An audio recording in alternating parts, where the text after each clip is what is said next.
I am man. With my hairy chest and penis, watch me as my hair never moves out of place while dodging bullets and exploding cars. You can't understand a word I'm saying because of my thick East Block accent. I am man! With my hairy chest and penis, cold pizza and beers, what I have for breakfast. At lunch, maybe another Guinness. And for dinner, there better be a steak in front of me to eat, because I am man! With my hairy chest and penis, I sit on the toilet 3 times longer than I need to be. I might be reading. Most likely I'm looking at the pictures. It is my throne and my home because I am man! With my hairy chest and penis, I walk barefoot around downtown city streets and dark alleys. Disease fears me and my Chuck Norris roundhouse kick and knows not to f*** with me. I am man! With my hairy chest and penis, I like guns. Big f***ing guns, bullets, and dead things. I like to watch them on primetime TV because I am man! With my hairy chest and penis. And sex is over. Sex is over when I say it's over. But I never speak a word. No, I let my orgasm, immediate snoring do all the talking for me. I am man! With my hairy chest and penis, she turns in bed and says she loves me. Asks me what I'm thinking. I let her know I can't figure out why she's here and not making me a sandwich. I am man! With my hairy chest and penis. And I like small, fast cars or insanely large trucks or anything that burns gas inefficiently. The environment, I don't care about me. I am man! With my hairy chest and penis, I love war. War, war, war, war, war, war, war. And old George W? I'm a fan. Because I am man! With my hairy chest and penis, I believe in God. On Sundays. Late in the 4th quarter. But more importantly, I know I'm his gift to all of you. Screw your religion. Mine is right. I am man! With my hairy chest and penis, I don't back down from a fist fight. No, I ain't ever wrong, because I am man! With my hairy chest and penis!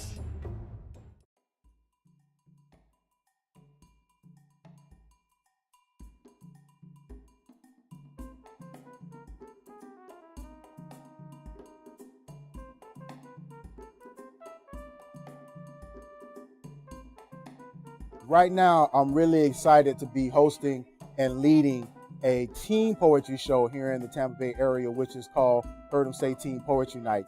It takes place the last Friday night of every month at the Hope Learning Center over in East Tampa on the corner of 29th and Lake, which is a notoriously bad area here in Tampa. And so to be able to bring poetry here has been tremendous. Not only poetry itself, but the impact that it's had on the young people here. And the idea is just to provide our young people with a social outlet and platform to be able to express themselves on a regular basis. I'm of the opinion that we find a lot of our young people not excelling in school and succumbing to a lot of peer pressures and things in life because we don't offer them enough healthy alternatives. We tell them what not to do, but we don't give them any type of options or don't give them positive things to do. And so Heard 'em Say was established in order to give young people a platform and an outlet to be able to express some of those frustrations that they have in life, to be able to talk about some of the peer pressures and things they may be going through from and issues they may be dealing with at home, pressures they may be dealing with at school, different things that they may be dealing with in life. Rather than those things coming out in destructive ways, what we want to do is encourage them to write down and discuss those things and express them in constructive ways so that they can effectively deal with their issues. It is such a joy to feel real happy. Your heart sings, your feet dance, your mind sways in the wind. While you ride your boat goes the bell. Ding, ding, ding. The reason, again, why I started writing poetry was because I had problems. I didn't start writing because I was influenced by seeing another poet. I didn't start writing poetry because of any type of external forces, but because of the things that were going on inside of me. So I would call myself a poet, that performs. I do perform. I do share my work with others. I do enjoy that. But more than anything, I enjoy helping people by sharing my experiences with them. Roses are red, flowers are blue. Sweet, I love you too. There are so many different resources and ways for people, for anyone that wants to become involved in spoken word poetry to really hone their craft. What I would encourage someone to do if they were interested in it is obviously to research with various, their English department or their English class in school, maybe sign up for a creative writing course. Definitely sign up for different workshops that are offered so you can see what's available to you and to see exactly what method of writing would work well and is the most compatible with your style. This poem is about happiness. It is such a joy to feel really happy. Your heart sings, your feet dance, your mind sways in the wind. The world is light. You float on a breeze. The world moves to the rhythm.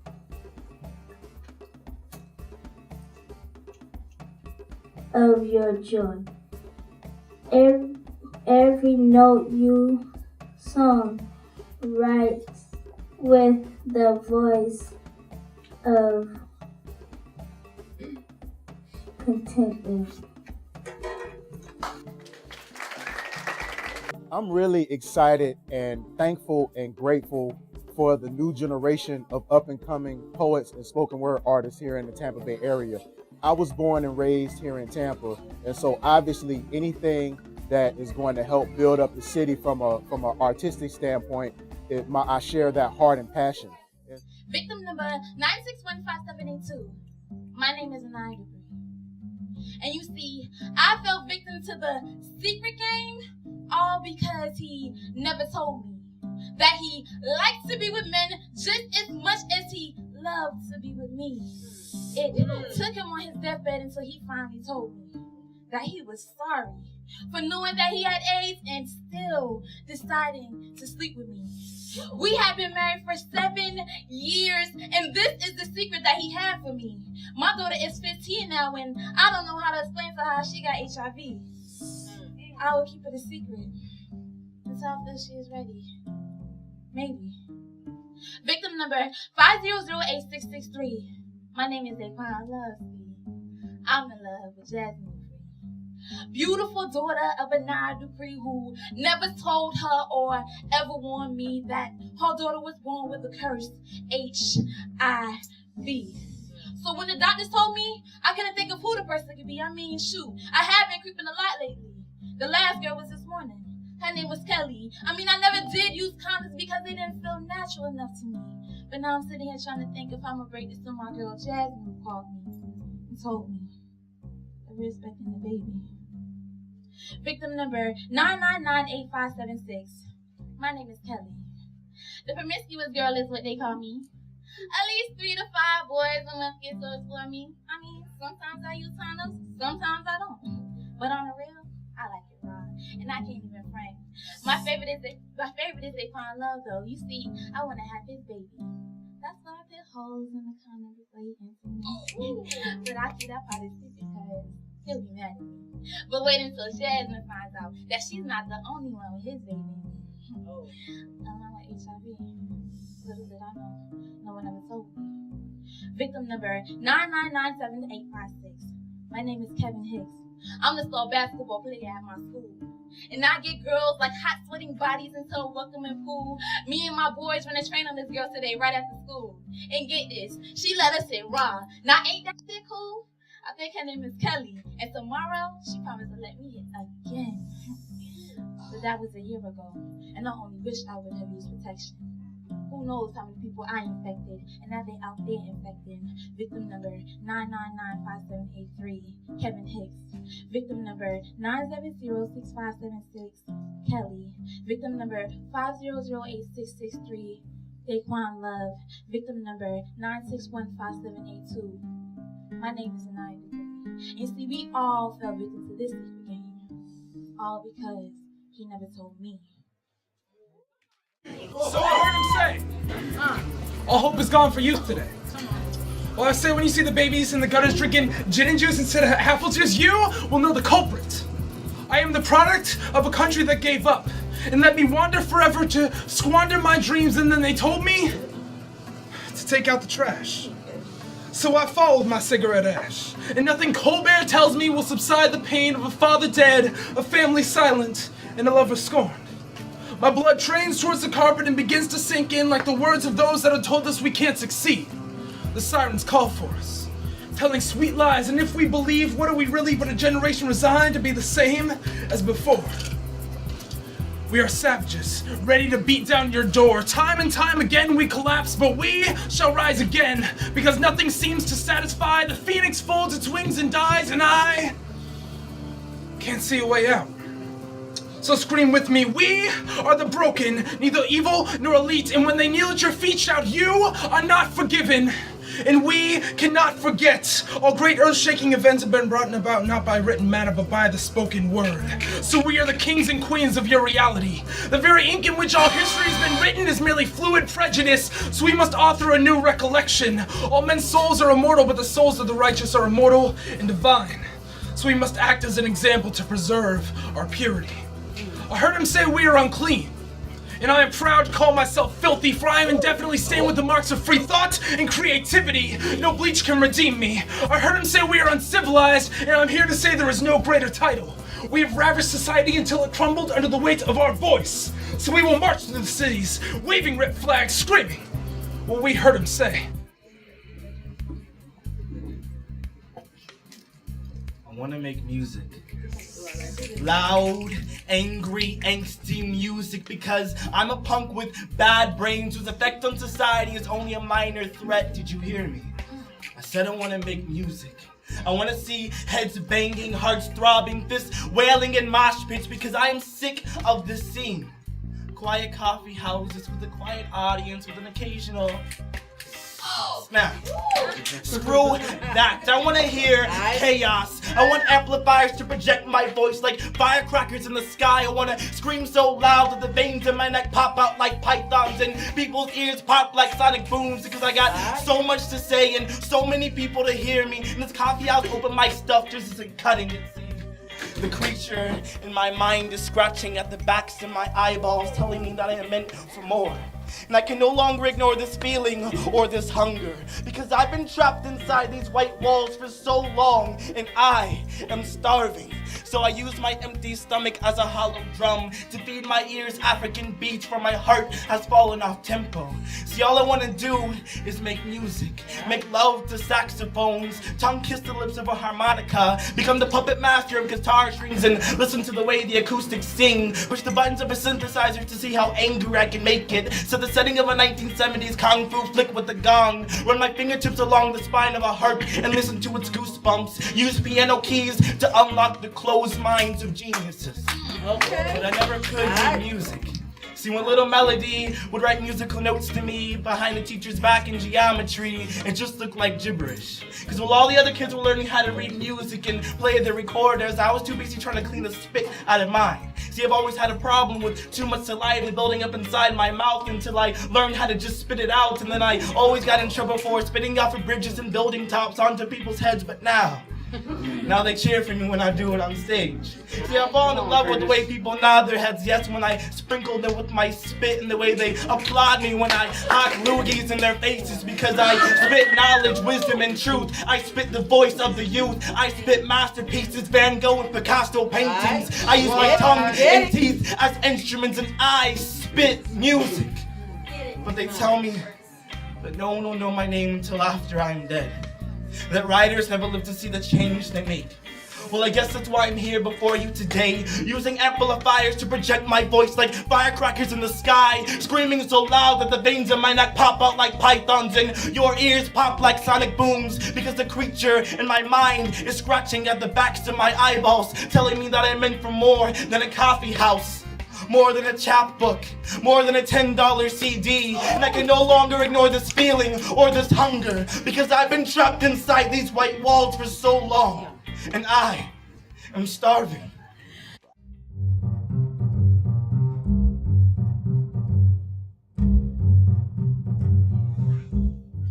I'm Curtis Davis. I'm 17 years old and I attend Blake High School.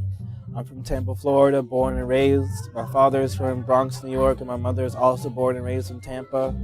I got to the Hope Learning Center by attending Heard 'em Say monthly, and eventually Heard 'em Say started being held here. And I just think it's a really great thing because it exposes poetry and spoken word to kids who wouldn't normally have seen it.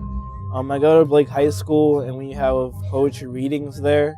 And the first reading was really the first time I actually performed my poetry, and that's when I really got into it, because after that it was just a great feeling, and I just got addicted to it and just kept doing it over and over and kept getting better at doing it. The way I learned the craft of performance art is just by observing and doing. You just gotta see how other people do it and how they perform, and then do it yourself, and just don't be afraid to get up there and actually try it. My greatest obstacle as an artist would have to be finding my voice, because for a while I would just perform, but it wouldn't be really me. And the way I got over it was just by performing and really feeling what I'm saying, closing my eyes, just expressing and feeling everything that I'm saying and paying attention to what I'm actually telling the audience. Right now I'm trying to get the first wave scholarship to go to the University of Wisconsin. It pays 4 years tuition for spoken word poetry. And hopefully if I get that, I'll be up in Wisconsin in college and doing my thing and progress from there. I wish the Son of God was the color of a universe, wrapped up in the body of a man. Maybe then his true color could never be denied. I feel the way I feel, and for that I won't apologize. For not being willing to worship that lie. I won't. I can't. Step foot in a church of higher learning when the very first thing that I see overhead as I walk through the underpass be a white Son of God stretched out on the letter T, when I know that the sun looks a lot like me. It makes no sense to follow the teachings of he who knowingly feeds lies to the sheep just because it may be easier to digest. That in itself is stress. That's food for cancer, now that's food for thought. Look at what we've been taught. The false preachers that teach may not like the majority of what I may not so meekly speak, so some try to paint me as a racist. When at the end of the day, I can really care less about faces. This isn't about who's first or last in the many different races. This is an assumption for the best, or who came from monkeys, or got forged by Yakub deep inside of the Caucasus Mountains. This here is about the truth. That is the foundation that will set us all free. Now this plight goes much deeper than just you or me. I am just a poet. A common man. I don't have a problem with the next guy. I have a problem with the lie. Now this here is my theory. Maybe there is a group of people out there that desperately need to give the Son of God another face because they can't bend a knee or fix their hands to pray to an image that looks like another race, a race that they've sullied. Maybe they fear prayers peppered with insults, sins of the fathers that visit the children. Maybe there is a healthy fear of yesterday's orphans growing up into black sheep that lead both heaps to the truth, for them to run and tell everybody about their roots and deliver a better word to those who will be better shepherds to the herd. They fear black, forgetting that light was born out of the dark. Forgetting that light was born out of the dark. They feared that Webster really weaved webs of lies and diction. They feared black ball really means elite. They feared black sheep are really conquering lions. I ain't lying. Only those on the black list will get in for free. And Black Friday, well, they can just leave that be, unless they're making plans on extending it to an entire week. Now, do you see what really happens with the little white lie? It just snowballs into a lie, to cover a lie, to cover a lie. The difference in labels are so deeply ingrained through the fiber of our beings that it's most definitely guaranteed to bring the destruction of us all.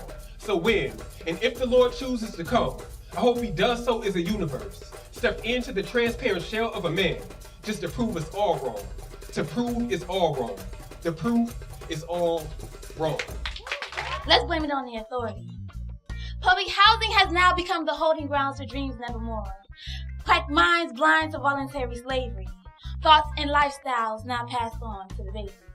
See, she's accustomed to quick money, quick pleasure, low patience. See how funny it is that the children keep coming. He loves his niggas but can't love his children who look like he. Be the irony that stops the clock from ticking right to left. The child only remembers being loved, and they ain't been right since they see no real change even with the black president. Talking school expectations low on arithmetic. So teachers watch the clocks tick, the children into another statistic. While little Jasmine is trading in substance for lipstick to grown Mike's penis, making her come down to her knees. Much like it does when she goes to church on Easter and Christmas Eve's curiosity put her on Satan's sleeves. So it's a cold world, put on your biggest jackets please. Even 12-year-olds are being tested for STDs, and you still don't hear me. I'm not speaking for the entire hood, I'm speaking for the majority. Wishing that when it came to ignorance, that we was the minority. But we choose to just blame it on the authority.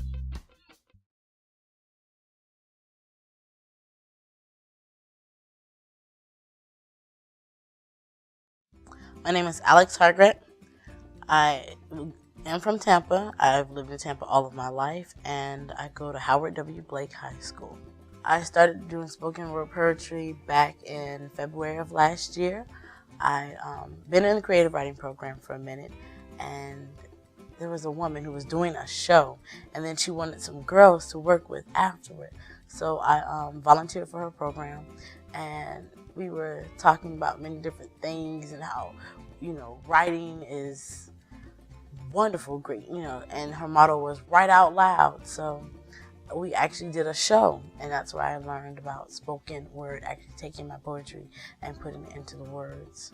I most enjoy about poetry the differences, and no matter how many times poetry is written, how many people write it, it's always different. It's always going to convey a different emotion. And then I just enjoy the fact that I am able to be part of that process. Fears, doubts, and criticisms have been my greatest obstacle as of yet. And that has come from myself and my family members and other people who don't understand my art. But sometimes I just have to show them what it's all about and stop listening to them, just step up and do what I do. I can consider myself to be more of a writer at this moment. I am trying to become more of a stage poet. Right now I'm a page poet, but I'm working on that. So I want to be a diva later. I found myself lonely in a corner, but I just turned away from my heart-wrenching cries. What could I do? I was beyond hopeless. The dark space was trapping her, so I listened and communicated. I knew it was time to fix her. I put my hand in her hand, laid my head on her heart, brought her close, and enveloped her in a hug. She leaned on my shoulder. I continued to hold her. Then I whispered, "You are loved." As I kissed her eyelids, my soul screamed, comforted, healed. She looks to me for love. We walk together. I stand next to her. The light in her bloomed, and I smile. Spoken word is definitely not easy. It's a lot of fun, and it can be trying. It's actually work, but if you want to do it, then do it, because somebody out there wants to hear what you have to say. So just embrace it, love it, and make sure you enjoy it, because it's going to work you, but you need to learn how to work your craft. Ain't nothing changed since the day I realized I hated the father of my son. He still ain't. Weeping the tears of the oppressed black man, driving brand name cars, wearing brand name clothing, claiming me as his baby's mama because he thinks my poems mean something in the big picture. Well, baby, here's one for you. How about you come get your son and take him for a ride with you? That's all I want to ask him, I swear. But the illusion of logical reasoning gives way to fits of anger and bursts of temper, and I can do nothing but heap curses and verbal abuse upon him. I wish nothing in life for him. I wish that he were dead so that maybe then I could justify his absence and have it be valid. His demise would place an airtight lid on my anger. His sporadic appearances and disappearances would finally be over. My son and I could rest easy. No more hurt feelings about phone calls not returned. We could see him occasionally. Nah, let's go ahead and make that rarely, the way he does my son and me. We could see him on somebody's dresser. Ashes in an urn, and so it goes, and so it goes. If only I could express how it burns me up to even think of him. I wish I had never even heard of him accepting. I would have no I would not have had my child and thus no reason to be losing my mind from the sheer strength of my emotions. Capitalistic illusions imply that I would still be skinny, still have money, some wealthy old man taking care of me as I rock my hair to blockers that go with my hair extensions and booty shorts, buying into the image of black women hating ourselves. I would have no problem with black rappers treating me the way that black rappers treat women like me. I would have complete total privacy in the bedroom and bathroom, excepting for when I have company over. Nobody waking me up for breakfast at ungodly hours on the weekend. Mommy, I'm hungry. And although my life appears to have changed drastically, deep inside I am still the same me. Suicide before conformity, death before dishonor, the world's biggest idiot's baby's mama. Stay perfectly happy making insane decisions, embarking on suicide missions that have me sailing away in ships of relations that are in reality whole-filled canoes. Life is Niagara Falls, accepting Parmenides was right and change is an illusion. Thank you. We're preparing to have our poetry jam. This will be, I believe, our 5th annual poetry jam, which is a creative writing workshop and poetry slam competition that is sponsored by Hillsborough County Schools and the Hillsborough Arts Council. The Arts Council provides a professional poet to come and present a workshop for the kids, and then at the end of the workshop, students who have decided to participate in the slam will present and be judged. We have judges with a rubric who are judging on specific criteria, and we will pick a winner, our best spoken word artist, and that person will then represent us at the countywide jam, which is also a slam, and there should be a representative from each high school in Hillsborough County. Not every school participates in the poetry jam concept, but we were one of the first, and we've really embraced it because we see the need here. We're very lucky to have an administration who supports us, and our media specialist is very interested in bringing the kids in and creating this environment. So watch this. So what we're going to do is these key words that we have come up with synonyms and the meaning for those, we're going to plug them back into the original definition and reread this definition. You guys with me? Yeah. Back talk. Yeah. Now watch what happens. Watch this. Poetry is a form of literary art or a form of word expression, word or writing emotion, word display, word or writing creativity, word freedom, in which language is used for its aesthetic or pleasing, cleansing appearance, atmosphere, and evocative or provoking, conjuring, stirring up qualities.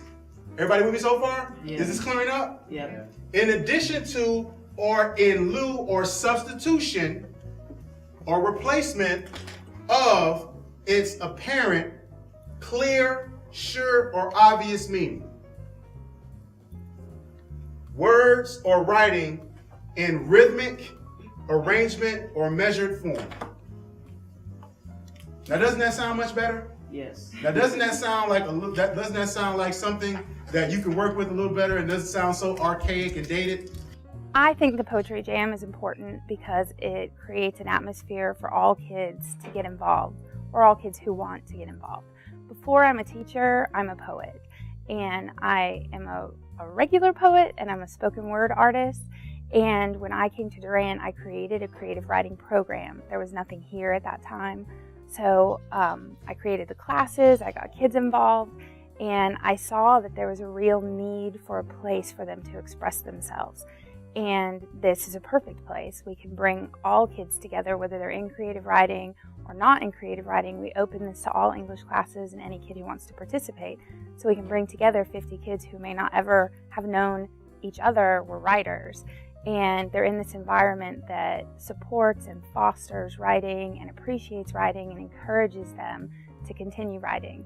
And in the past, the kids have told me they leave here so motivated and so enthused. They can't stop writing. They have so much to say. And I think it's the synergy that's created with all of these poetic minds in one place. Words. Lie. To lie. Lying. Liar. He lies, she lies, we lie, they lie. A lie is a lie, and yet the truth is a lie. Sticks and stones break bones. They draw blood and shatter windows and cars. They cut, scratch, and leave scars. Sometimes these abrasions require stitches or a cast. Sometimes they fade, sometimes they last. And these are the pains that you've been warned about, but the cruelest offender is always left out. From my pocket protector to my too tight jeans and the Pokemon cards I forgot in my pocket last week. It's crazy how my math skills at Pictionary and vocabulary, the other players be stationary. I'm a hardcore nerd. Don't got haters, but I do got puberty problems. And a pathological need to watch Star Trek reruns. I'm thoroughly encouraging to be something close to comedy. My asthma makes me cooler. Popping meds like a gamer, I'm a nerd. Poetry and spoken word gives kids an opportunity to fully express themselves and then express themselves to an audience. And I think a lot of adults maybe want to ignore some of those feelings and some of the ideas that are being expressed. But I want to say these are so important, and we have to listen to these kids. Now, I'm not their parents, and so that might make it a little bit more easier for me to hear what they're saying. But the secrets of their hearts and the troubles that they have and the happiness that they have and the love that they're sharing in these poems has to be heard, or they feel alone and isolated. And so for me, as a teacher, this is an excellent tool. I encourage all of my students to write, even the ones who are not in my creative writing class. And then as a poet, I know how valuable this is. And my wish would be that everyone would understand how valuable spoken word is to kids and writing is to kids, but also that adults would lead by example. We have things to say too, and we need to write, and we need to share, and we need to show kids and model in our homes and in our schools and in our communities that expression is good, and expression is the right thing, and it's purposeful, and we embrace it. But just because you didn't win doesn't mean that you should stop performing. Just because you didn't do as well as you wanted to do doesn't mean you should stop performing. Just because you haven't memorized your poems yet and you have no idea how you're going to begin to memorize your poems doesn't mean that you should stop performing. There's been an outbreak, and slam has become infected. So sick, I enter venues with a pocket full of posies. It's disgusting. The bubonic plague circles around words like flies over death. Disease threatens wordplay like Saddam Hussein did America before the noose hanged. And yes, it's hang, not home. Alphabet slung in battle. Vowels executed. Disease sticks to skin like melanin, seeping sense less than therapeutic. Welcome to the show. Inhale the virus with open eyelids. Mononucleosis settles in the back of throats. Antibiotics can't cure followers. End quote.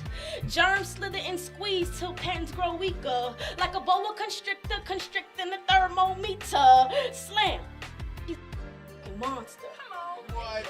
Slam is in collusion with spoken word. Let's keep our poetry pure with imperfections. Do yourself a favor.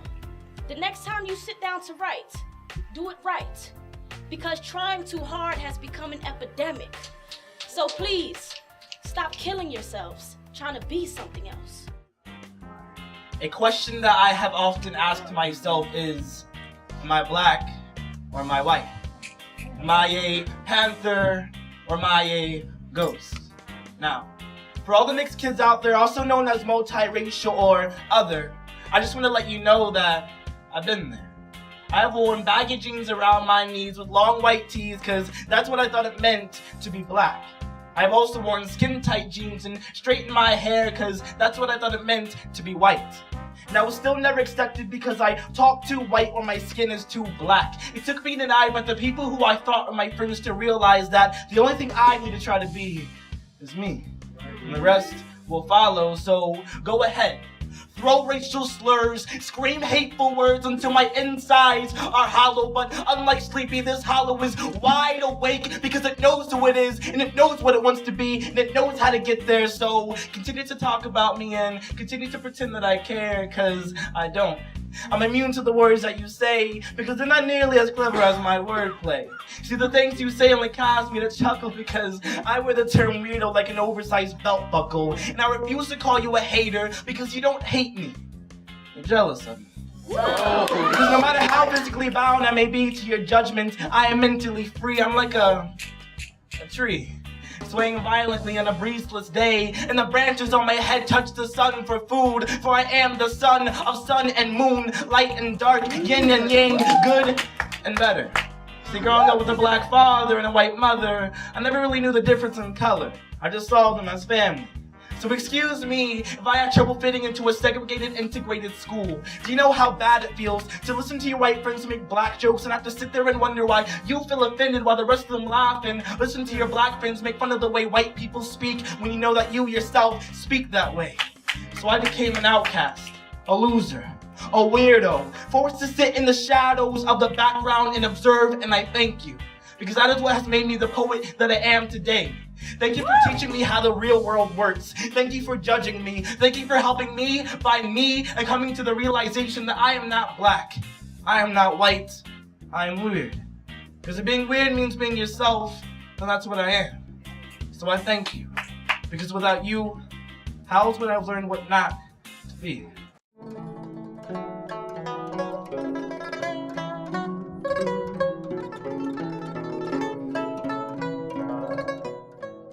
Cemetery halls with the spirits of them all, trapped and free to be with me and me free to be. Dawn, break me down, break me after breakfast was discussed but put off for maybe needing to rest my eyes more than fill my empty belly. Dawn, break open my book and break the shadows of my hand so I can stay awake, still fighting for you and your past of nights knowing for the words you bestowed in me. Or was that the dark that came before that left these words within my heart or head or soul or wherever word was born on the tip of summer's tongue? A memory of a song, it's the one that goes like us up in a tree, you and me, and a guitar you hummed for me after we discussed and came to no conclusions. We come to no conclusions. I've come to know a few in my day, or my night, or dawn's break of my no more need for candle flames, or starry flashes a billion years old, or out from under the trees so I could read you a poem that another light let be. It's funny how the less shadow I see, the more myself tells me sleep. The more spectrum paints hues other than blues and grays of shadowy graves, the more my vessel starts to fade. Eyes closed. I got into poetry about 1.5 years ago. Before then, I didn't even really read poetry or think about it at all. And then I was dating this really horrible guy who just consumed me, and I finally got him out of my life, and but then I was alone for the first time in my life in our apartment. Like, he got on a plane and left, and I was happy, but I was completely alone, and I just started writing, and it was really kind of sad but really happy at the same time, like really I got to know myself a lot better, and then I started telling other people the poetry, and they were like, wow, that's really awesome. But I didn't even know it was poetry at the beginning of it, until someone told me that it was. So that's how that began. I learned the actual performance of my poetry just through practicing it and saying it out loud enough times that I have every syllable is like music. It's just perfect. And then once you have it memorized like that, you can just perform it beautifully. It's nice to find like an actual poetry open mic, because people are there to hear poetry and there's other poets and whatnot. But I find that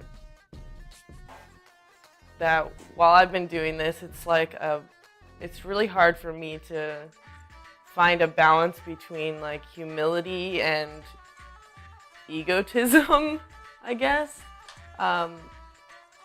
and my confidence, like when I'm out there, like trying to get that balance, you know. Observing, observer, I'm talking to you, standing there behind your manifestation. You have manifested yourself. You have manifested yourself. I have waved my hands like magic wands. Stones make ripples in the river, and suddenly I am in this situation with all these human feelings and a human heart. I feel for you, self. My brain, like these words, works to figure itself out really. For if I die before I wake, I pray, dear Lord, my soul to take. My soul takes to praying. My body takes to playing. My mind takes whatever it can currently decipher and spits shifts to my body and soul. Oh, here I am, babbling on again, talking to myself. I'm crazy. And if my self talks back, that's when I know I have a problem, right? If your self talks back, that's when you know that God is listening. When your self talks back, that's when you know that God is listening. Self-God is listening. Self-God is listening. I consider myself an artist, a human, a poet. I like to dance recently, so a dancer, a painter, and a yogi. I love yoga. Well, I'm trying to actually expand from poetry. Like, I feel like I'm secretly a dancer. I'm kind of pursuing that, as well as like painting and other things, but I'm just trying to get to like this point where I feel like I understand the reason for making art and then like showing it to other people, you know? I'm trying to understand that. That's what I'm trying to get to. My biggest obstacle is really just keeping myself humble and balanced in the spot where I realize that I am not actually the poet and it's just the divinity and everything speaking through me. Mother, can you speak to me? Tell me you think I'm pretty all right because all I see is a cyclone spinning out of control in your eyes, numbing mind and skipping stones of worry down your stream of consciousness. You have looked sister in the eye, hugging proud about her degrees she's getting somewhere higher with.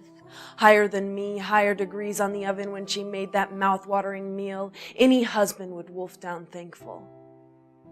You look me in the eye, mother, and say I've lost my mind. Mother, I think you've lost yours too. I could thank you for the money you helped me with until the day I die, but you would come back as the drifting, lost forever spirit of never let anything go and haunt my sleeping body, asking if I still remember who did what for who. You say all I've done is make mistakes and you will pray and pray on me for me to turn around back to the path of righteousness and gossip and judgment day every day, judging self for fear of them judging me. And you will tell me the stories of the little lost children of others you know who changed their lives back to good, normal, right, or ones who just went to jail, babies crying in a stranger's arms. And I will hear your lessons to me, and I will learn what I will. I will learn that I'm the only one who will say I'm all right, because you will never see it this way. You love to cage yourself in paranoia, fear that I might not be wearing a bra, and my legs will not be shaved, and my skin would look so nice with a little paint over it. And will I ever learn to be right and happy like you? I'm just not so sure I would ever be happy residing in unreal future dates and past reminders and fingers pointing disappointed after the wheel of fortune spins to failure every time. I'd much rather be floating free, waves of energy, walking down this shady, nice breeze path, constantly blooming, getting down the road, never looking back. Mother Universe will hold my hand until conception takes its turn with me and the beat goes on, daughters, mothers, daughters.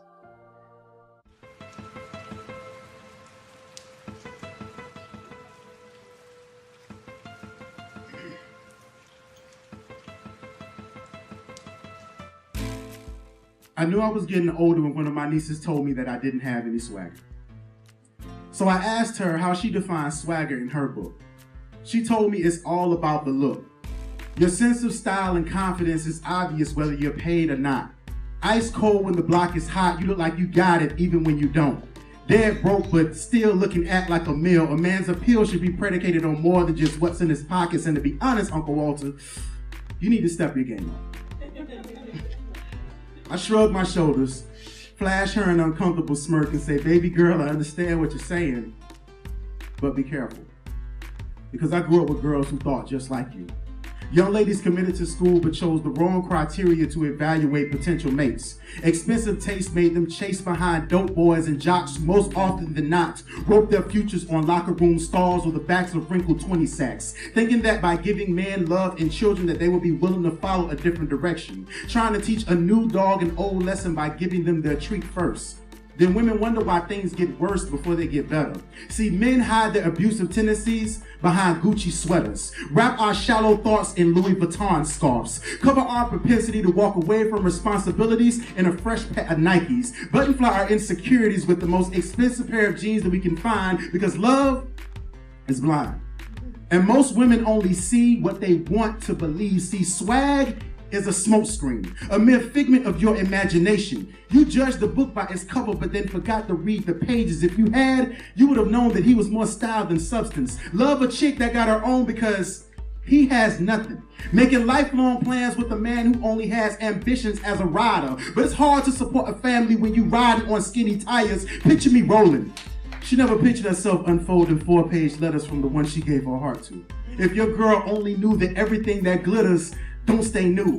You can't stop the fading that time inflicts on garments and labels only built to last a season. Building your hopes on wet sand, then surprised when you see that your dream house is leaning. You contemplate leaving but feel like you sacrificed too much to give up. You're stuck on the other side of the game. The morning after, you willingly let swagger cover your eyes with wool, but what happens when dudes take off their cool? What does he do for you? Where is he trying to go in life? What's his relationship with his mother like? Does he believe in Christ? See, if you ever want to know where a man's heart lies, when you ask him a question, ladies, close your eyes. Listen for soul ties that unite with the future that you're trying to reach, because out of the abundance of the heart, the mouth speaks. And if your values don't agree, then matching cars and tattoos don't matter. See, my swagger has never been defined by designs and price tags. I never spit game when I tried to holler because I saw the beauty of my tomorrows when I was 13. Told myself that if a girl didn't want to get with me, then it was her loss. Now I'm a boss wearing a blue and white collar. Dedicated poet, husband, and father, but I fall to more than you ever know. Stumble more often than you see, but I survive by relying on the God in me. Try not to ever let my needs come before my family, so when you see me in a wrinkled shirt, I'm probably late for work because I'm teaching my 3-year-old how to brush her teeth or fixing my wife's lunch so she can have something to eat. Sometimes I can't get a haircut for 3 weeks because my 7-year-old had a class project that unexpectedly cut into my budget, so I gotta wait. Swag is the arrogant younger brother of faith. The prodigal son making his inheritance reign in Babylon for show. But eventually, we all get old. And our children need more than name brand clothes and an attitude to survive the storms of life. So I told my niece, yeah, you're probably right. I don't have any swagger. And as much as I wanted to be mad at her, I just couldn't bring myself to be angry. She's aiming for someone that has the complete package, and ain't nothing wrong with that. I just hope that instead of admiring the book's cover, that she takes the time to read it, from front to back.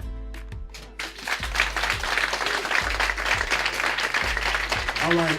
So for all of the young ladies that are here, that poem was for you. And you know, y'all guys know that I'm not the type of poet that performs at every show, but I really did write that poem for y'all. I hope you guys enjoyed it.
Block accents. I am man! With my hairy chest and penis, cold pizza and beers what I have for breakfast. At lunch, maybe another Guinness. And for dinner, there better be a steak in front of me to eat, because I am man! With my hairy chest and penis, I sit on the toilet 3 times longer than I need to be. I might be reading. Most likely, I'm looking at the pictures. It is my throne and my home, because I am man! With my hairy chest and penis, I walk barefoot around downtown city streets and dark alleys. Disease fears me and my Chuck Norris roundhouse kick and knows not to f with me. I am man!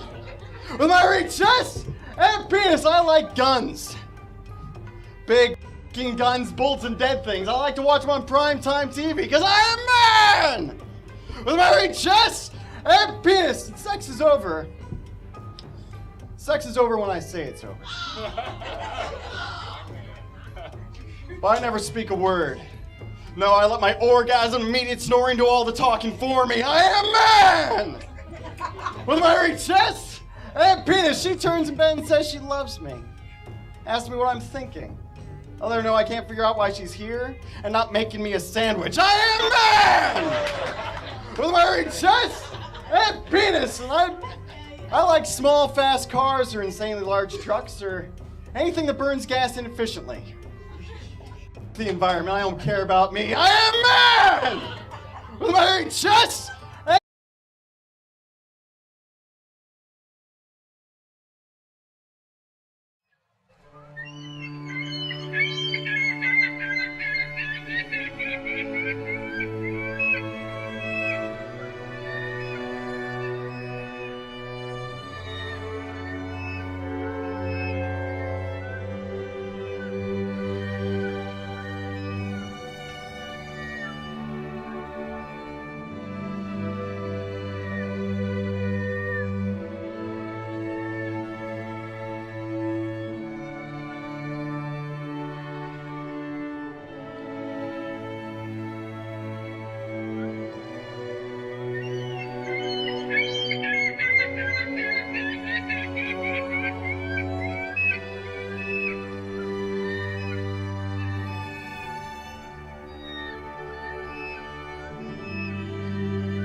I am man. With my hairy chest and penis, watch me as my hair never moves out of place while dodging bullets and exploding cars. You can't understand a word I'm saying because of my thick, easy. I'm of the opinion that we find a lot of our young people not excelling in school and succumbing to a lot of peer pressures and things in life because we don't offer them enough healthy alternatives. We tell them what not to do, but we don't give them any type of options or don't give them positive things to do. And so Heard 'Em Say was established in order to give young people a platform and an outlet to be able to express some of those frustrations that they have in life, to be able to talk about some of the peer pressures and things they may be going through from and issues they may be dealing with at home, pressures they may be dealing with at school, different things that they may be dealing with in life. Rather than those things coming out in destructive ways, what we want to do is encourage them to write down and discuss those things and express them in constructive ways so that they can effectively deal with their issues. It is such a joy to feel real happy. Your heart sings, your feet dance, your mind sways in the wind. While you ride your boat goes the bell. Ding, ding, ding. The reason, again, why I started writing poetry was because I had problems. I didn't start writing because I was influenced by seeing another poet. I didn't start writing poetry because of any type of external forces, but because of the things that were going on inside of me. So I would call myself a poet that performs. I do perform. I do share my work with others. I do enjoy that, but more than anything, I enjoy helping people by sharing my experiences with them. Roses are red, flowers are blue. Sweet, I love you too. There are so many different resources and ways for people, for anyone that wants to become involved in spoken word poetry to really hone their craft. What I would encourage someone to do if they were interested in it is obviously to research with various, their English department or their English class in school, maybe sign up for a creative writing course, definitely sign up for different workshops that are offered so you can see what's available to you and to see exactly what method of writing would work well and is the most compatible with your style. This poem is about happiness. It is such a joy to feel really happy. Your heart sings, your feet dance, your mind sways in the wind. The world is light. You float on a breeze. The world moves to the rhythm.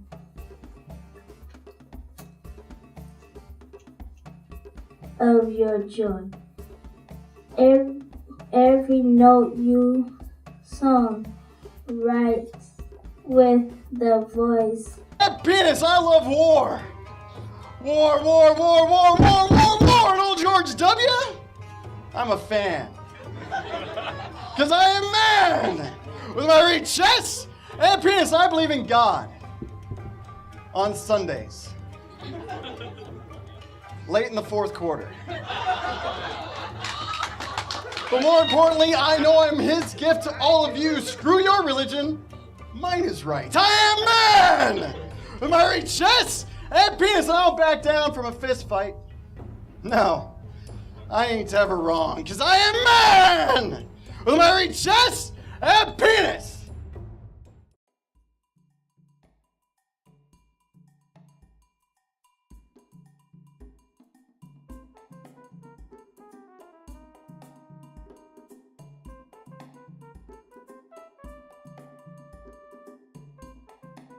Right now, I'm really excited to be hosting and leading a teen poetry show here in the Tampa Bay area, which is called Heard 'em Say Teen Poetry Night. It takes place the last Friday night of every month at the Hope Learning Center over in East Tampa on the corner of 29th and Lake, which is a notoriously bad area here in Tampa. And so to be able to bring poetry here has been tremendous. Not only poetry itself, but the impact that it's had on the young people here. And the idea is just to provide our young people with a social outlet and platform to be able to express themselves on a regular basis.